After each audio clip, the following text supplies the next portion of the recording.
Know and tell the Spartans that we lie here faithful to their laws. The Spartans were the Lacedaemonians, and we know from the Old Testament of the Holy Bible the Spartans had a Hebrew ancestry. If you read the book of the Maccabees, it's very well explained in there. Know and tell the Lacedaemonians, the Spartans that is, that we lie here faithful to their laws.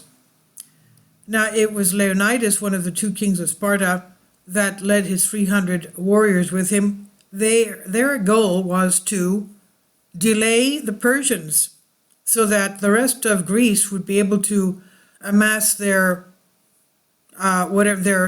munitions for fighting against the Persians. And of course, they did reach their goal. Now,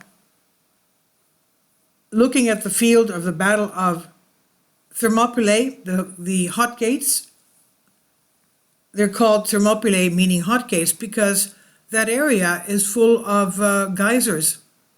There's hot spring baths there, so there's magma underneath. And even if you pass the highway heading north from Athens towards Salonika, and you pass that area, it's about an hour and a half drive out of Athens. In the winter, you can see steam coming out of the ground because it's hot water. There's magma under there. So that's why it's called hot gates. So looking at the field of the Battle of Thermopylae, the hot gates today, estimates the Persian soldiers numbered from 100 to 300,000. The straits of the hot gates were called upon to defend 300 Spartans, led by King Leonidas, so he was to defend there. And as they marched towards the hot gates, they were reinforced by 5,000 men from the Peloponnese at southern Greece, Phocis and Thebes. Thebes is about an hour drive north of Athens. At the beginning of September, the Persians reached the straits of the hot gates in order to cross into southern Greece. The Greeks had made sure to close the passage. The Spartans had lined up in the center, where the narrowest point of the pass was, and the rest of the forces around them. It is a very narrow point between the sea and the mountain, very narrow indeed. Now the Persians sent a messenger asking them to surrender, but King Leonidas answered them with the famous phrase, "Molon lave," meaning, "come and take it."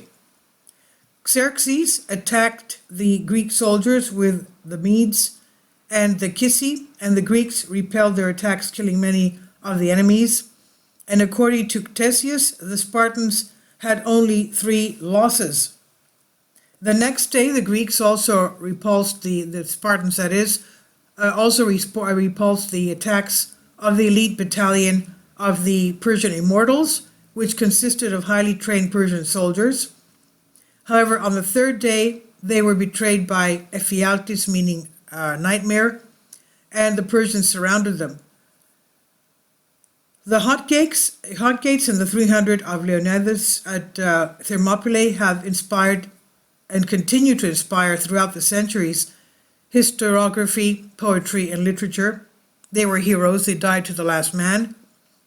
The allies descended to retreat, but Leonidas remained with 300 Spartans, 400 Thespians, 400 Thebans, and a few more Greeks at Thermopylae, the hot gates. In the ensuing battle, the Greeks fought bravely, but could not defeat the outnumbered Persian army. Leonidas was killed by enemy arrows, while the Spartans killed Xerxes' brothers. They then retreated behind the wall, where the Persians chased them down and killed them. Now, the hero of Thermopylae, the hot gates, was built and erected at the expense of the Greek Americans, the statue that is. To commemorate their sacrifice, the ancient Greeks set up a stone lion at that spot in Thermopylae, where there was Simeonides inscribed, "Oxen," that is, "O foreigner, tell the Lacedaemonians that we followed the law to the last letter," which means, "No, tell the Lacedaemonians that we lie here faithful to their laws." Today, the same inscription is on the top of Kolonos Hill, opposite the Leonidas monument, which was created by the sculptor Vassos Phalereas. The king of Sparta, Leonidas, is depicted holding his spear and shield, and is flanked by a figure representing Taygetos, the mountain above Sparta, and a figure representing the river Evrotas. The figure of King Leonidas is inspired by a figurine of an ancient warrior, which was found by the British school in 1920, and archaeologists identified it with Leonidas. The figure of King Leonidas is inspired by a figure of an ancient warrior founded by the British school in 1920. Please leave your comments, and thank you for your support. Kindly support my Patreon account. The daily posts are 5 videos daily, and they are totally different from what I have on my YouTube channel. Thank you so much for your support and that you find all my content so interesting. You'll find the Patreon account details in the description box below.